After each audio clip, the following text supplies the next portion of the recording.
Welcome to Public Exposure. We are very fortunate to have Howard Bono with us. He is of the Fincial Revival Group. The website, up on the screen, myfinancialrevival.com.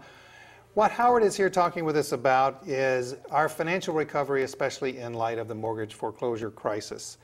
And Howard, this whole segment is about one thing. And so we're going to put it to you. Okay. You got 1 year, and 1 year only, to fix this economic mess. What do you do? Well, I have two ideas, but let's go to the one that I really like the most, and I think that we might have missed the window for this. But housing has pulled us out of many major crises in the past because of the fact that it generates jobs, it generates income, and more importantly, it generates that feeling of prosperity for individuals, and then we take that feeling and we go out and we spend money. So if it were within my power, here's what I would do. I would refinance every house in America with a mortgage on it. I would refinance it at between 2% and 3%. I would have the federal government subsidize for a 5-year period the difference between that 2% mortgage and the 4% that you can get a mortgage for today. I would refinance those without regard for income or jobs or any of that stuff, because we're going to have huge amounts of defaults coming anyway. We're not going to get rid of those. The goal is, though, if most people had a house payment that was at 2% interest, regardless of what they'd have to do, their house payment would be low enough that they're saying, I'm staying put, I'm going to make my payments, and I'm going to stay put. What that's also going to do is, for a lot of people, it's going to put a little extra money in their pocket. They're going to go buy appliances. They're going to buy new carpeting. They're going to start to work on their houses again and put money back in the hands of those people at the home stores, right? Yeah. They're going to do that. It's okay to say Home Depot. Okay. We all know that Home Depot, Lowe's, and True Value. Right. Those are the ones that come to mind. I'm an Ace guy myself. Ace I like the Ace Hardware Hardware in Arlington. So anyway, people are going to be spending more money, and since we are a consumer-driven society, that's going to put more money into the situation. The other thing that this does, though, that is so critical, is the problem that we have now is the banks have this huge problem because they transferred all of these loans incorrectly. I'm not going to say illegally. They transferred them incorrectly. No, of course it was legal because of the MERS system, right? Yeah. So they're having a hard time verifying that they really have the right to foreclose or to deal with that. So that's going to take all that away because we're going to recreate all of that. Then the mortgage pools that they sold all these loans into, that S&P and the other rating agencies rated incorrectly, we could go back and we could actually rate these new mortgage pools correctly.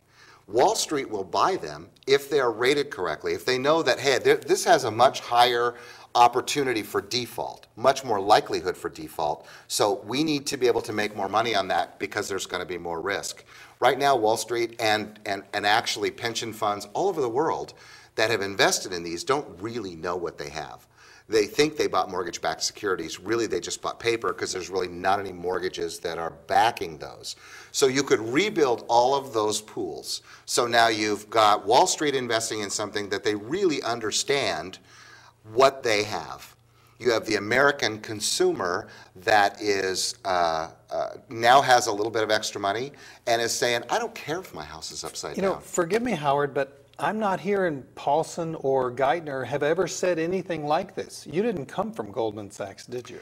No, I certainly didn't. They probably wouldn't take me. You came from the mortgage business, I right? came from the mortgage business. I'm a working guy. I go to work every day.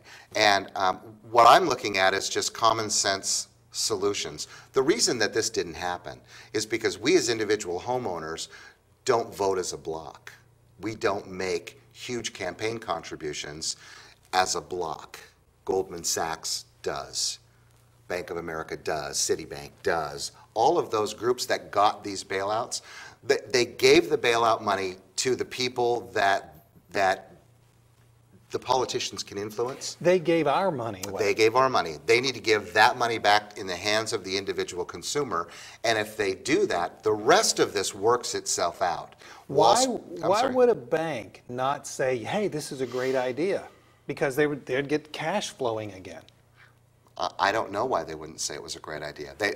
But I doubt that they would like it because they're going to make fees on every one of these refinances. You know, all of these people in the real estate business, you could even extend that to say if you buy a house during this time period, which would probably take more than a year, but if you buy a house during this time period, you're going to get the same deal. 2% interest rate, the government's going to subsidize for the next 5 years. So would the banks like that? Probably, because they could make fees back on mortgages that they really knew what they had.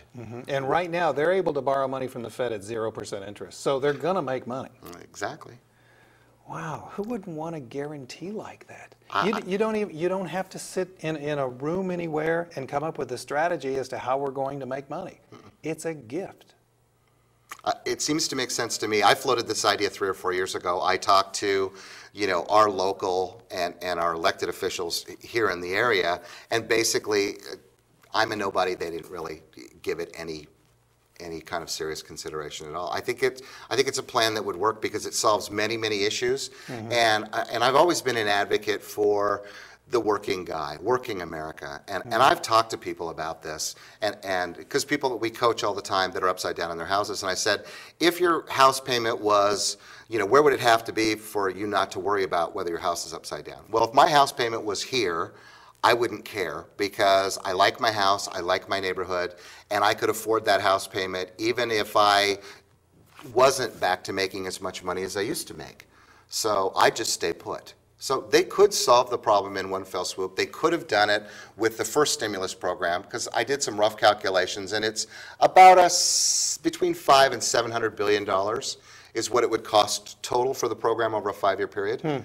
And but it takes we've talked before about the power in Washington lies in the tax code.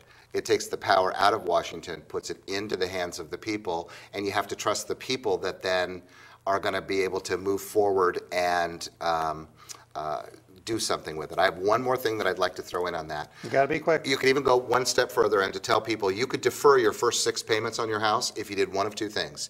If you put it in a bank account that you didn't touch for a year, or if you used that money to pay off credit card debt. Wow. Makes too much sense. Strongly encourage you to go to myfinancialrevival.com. You can learn an awful lot from that site. And right here on Public Exposure, we're going to continue to investigate the mortgage foreclosure crisis, and we'll see you next time right here on Public Exposure.